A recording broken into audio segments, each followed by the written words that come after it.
And it goes a little something like. Hi guys, welcome back to my channel. I am Amira, and here we create the life of our dreams, even if on a dime. So I feel like I'm kind of like a hot mess today.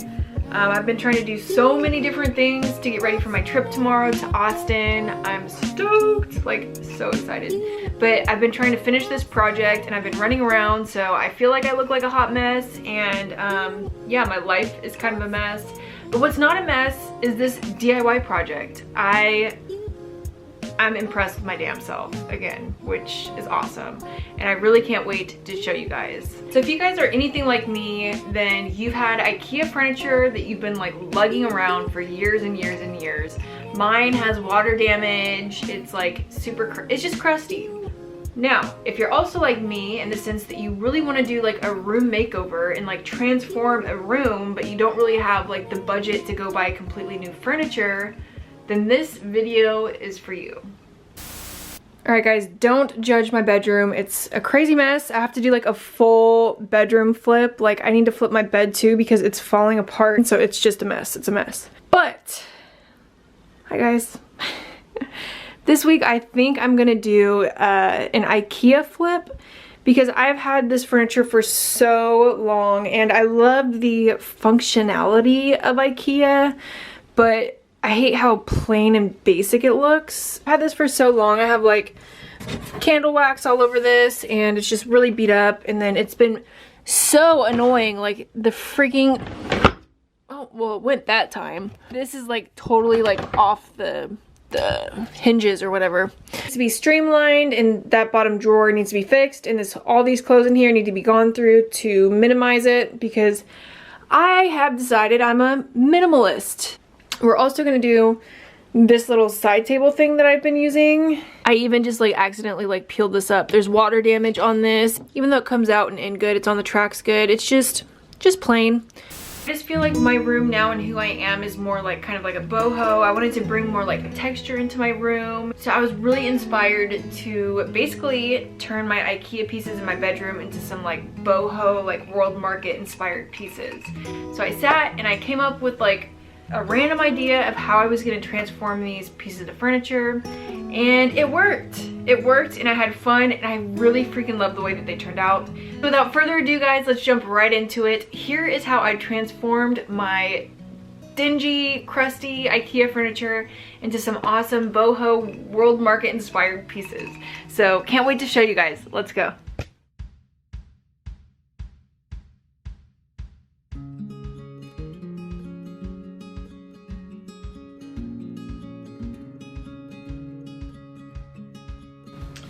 Alright, I know I look really crazy right now, but whatever. And I realized I had a freaking stain on my crotch from my egg sandwich from Aggressive. First I actually went to IKEA. I got a new drill, so your girl's back in business. Alright, and then I went to Hobby Lobby, and they usually have like a whole aisle of textured paper. They didn't really have that big of a selection today, but I found this paper, bought everything they had left, and it's kind of expensive. It's $2 for one piece, which is kind of nuts. So the knobs that I got for the little nightstand are like these ones. I wanted it to look old and worn, so I really liked these for the nightstand. Everything I got was pretty much on clearance. I tried to make it that way at least. Okay, so for the big dresser, like I couldn't decide which one would be better. Like I really liked these. I feel like they go with the other ones well. And they also had these, which kind of go with my world market boho worn vibe. These are like really big for ones I don't use. But these were both on clearance too. These were $1.74 and these were $2.49. So the first thing that you're gonna wanna do is obviously like take out everything. It's an awesome time to like go through things and get rid of things that you don't want anymore. And then you're gonna wanna like just kind of clean and wipe down everything. And then you're gonna go through and you're gonna sand it. Oh my gosh, my neighbor gave me a drill. I've never, or not a drill. What is this? A sander. My neighbor gave me a sander and I've never used it. Oh, it's lit. It's so lit. shout out to my neighbor Logan because he donated this sander to me and it makes such a big difference. But you can also just hand sand it. But you know, IKEA stuff's interesting because it's not real wood, so it gets a little bit tricky. But I just wanted to like sand off as much as I could, and even with like the dresser, I had all of that candle wax on it, and you know, the nightstand had some water damage. So I'm just gonna hit it with the sander and just kind of take it down as much as I can. After I do a good coat of the sanding, you can kind of see like the edges are taken down a little bit. And if you also notice, like I don't even know what this material is, to be honest, but it's really hard to get off. So if you just sand it down enough to see it, there's like some cracks on it and it becomes a little bit more transparent, and that's kind of what we want, because I think if we sand it down any more, then we're going to start ruining the form of it. I'm actually going to go and I'm going to hit it with a little bit of this wax, because once I distress it, I want the wax to come through, so I want this to be kind of dark. I guess this is also a good time to say I do not know what I'm doing. So I'm just winging this and I'm going to hope it turns out okay.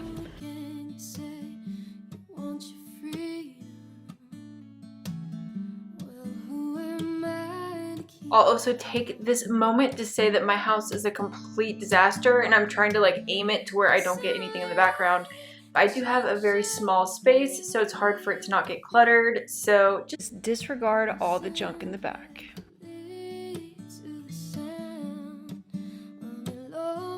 Alright, just finished my first coat of wax. It's crazy, I know it looks crazy, but you can kind of see how it's just like drying into all the little cracks and crevices. So I'm going to leave these outside for the rest of the day. I have to head to work, unfortunately, but I will see you guys back tomorrow morning. Woohoo! Alright guys, well, was not expecting this weather today. This is my favorite weather, don't get me wrong, but was not anticipating it for the project this week. Also, when I found out it was going to rain today, I had to move all this furniture inside. And in the process of doing that, I snapped both of these pieces. I'm going to see if I can just glue it together.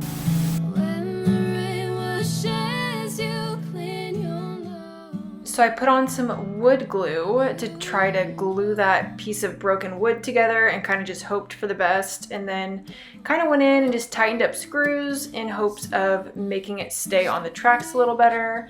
And then here I'm just kind of like gridding out my faces of my drawers, because that's where I'm going to be applying the hardware, and I really want to go in and mark where I'm going to be putting the hardware before I paint and stuff, because obviously like I don't want to be marking on top of my paint. Have you any dreams you want to see? Dreams of loneliness, like a heartbeat drives you mad. In the stillness of remembering.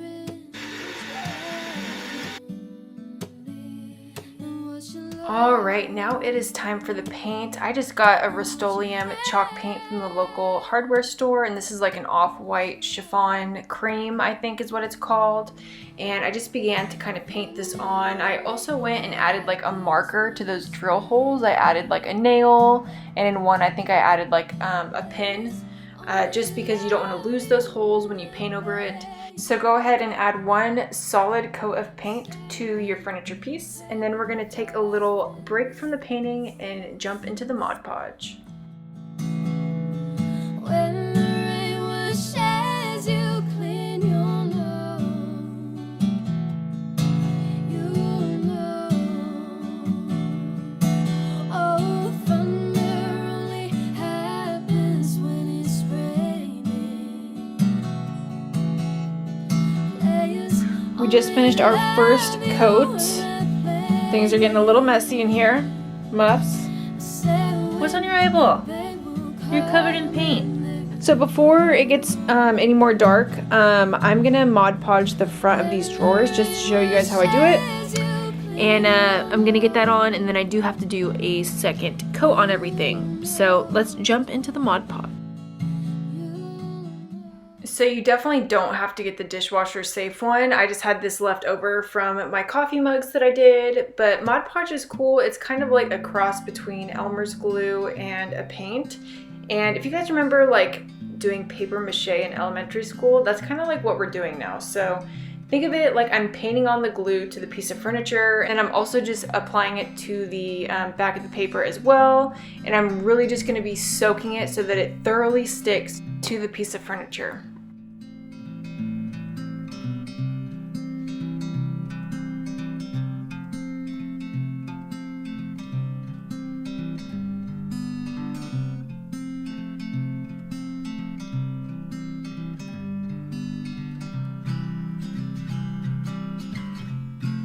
Okay guys, so this is the part where I come in and say, do what you're comfortable with. And honestly, this is like dangerous to use a knife like this. Like if I had an X-Acto blade, I'd use an X-Acto blade, but this is all I had and I sliced the crap out of my thumb.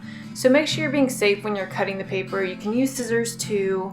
Just be careful. Please don't hurt yourself because of me.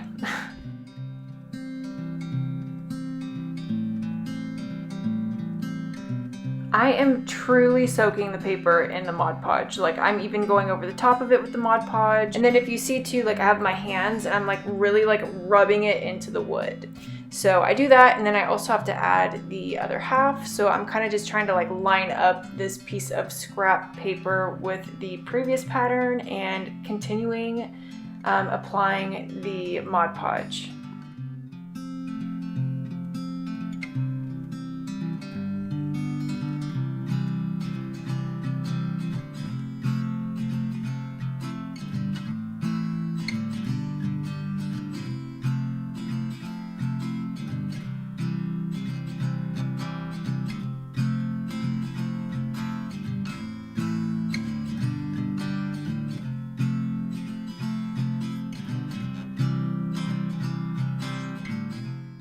Alright guys, I'm going to do one more thing before I knock out for the night because I'm exhausted. But I went ahead and I mixed some of the paint with water to create kind of like what you would call a whitewash, which is just like a really watery version of the paint, I guess you could say. I'm just going to apply this whitewash onto the paper that we applied because I want it to look like it's part of the furniture and I want it to look painted too. I just wanted to do the Mod Podge underneath to like give it the texture. Does that make sense? So we're gonna paint it on top. The reason we can't do the full chalk paint is because it's so thick and I didn't want to like paint it on top and it like hide the texture. So that's why we got the whitewash, and let's go ahead and just apply it. That way in the morning we can just wake up and enjoy some coffee, and all we have left is distressing and applying the knobs. So let's go ahead and finish this bad boy up.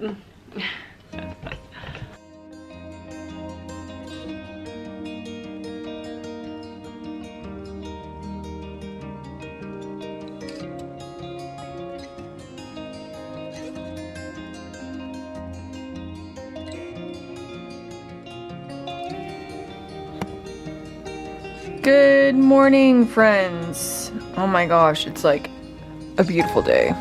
Beautiful day.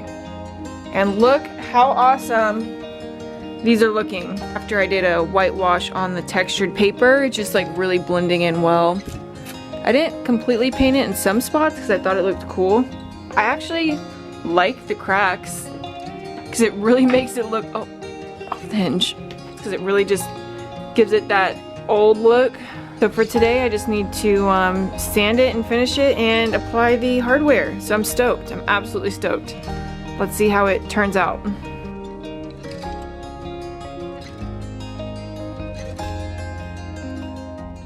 So distressing it is actually like my favorite part. You just need to grab some sandpaper and you're really just roughing it up and scratching it up and just making it look really old and worn.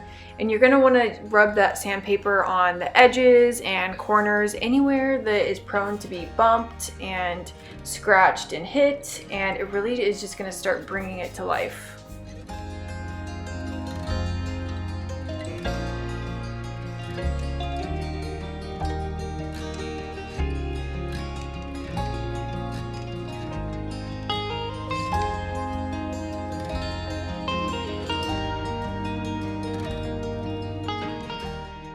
Oh my gosh, I really hate the fact that I did all of this inside. My house was a mess. But once I was done sanding it, then I grabbed a matte finish from the hardware store.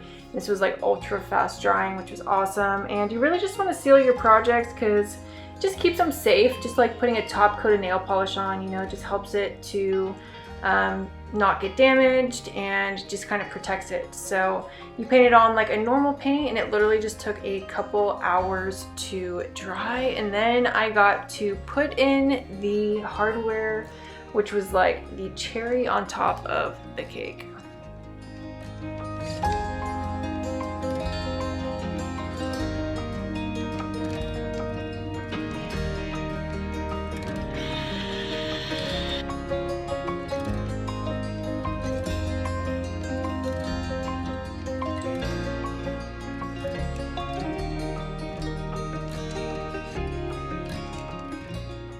The first knobs on the dresser were way easier and just screwed in super easy, but these ones were actually really difficult, so I ended up grabbing a hammer and just kind of like pounding them in, and it really just brought it to life. Like, I was shook at how much I ended up loving this.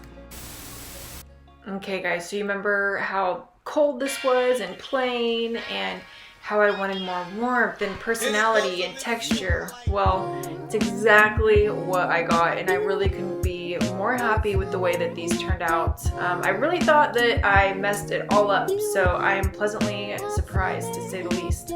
But I really think that that textured wallpaper and the wax and even like the cracks in the wood that I broke, like it all kind of just ties together to create this, you know, old, comfy, warm feeling that I was going for. And I just really like the way that it turned out, and I hope that you guys like it as well.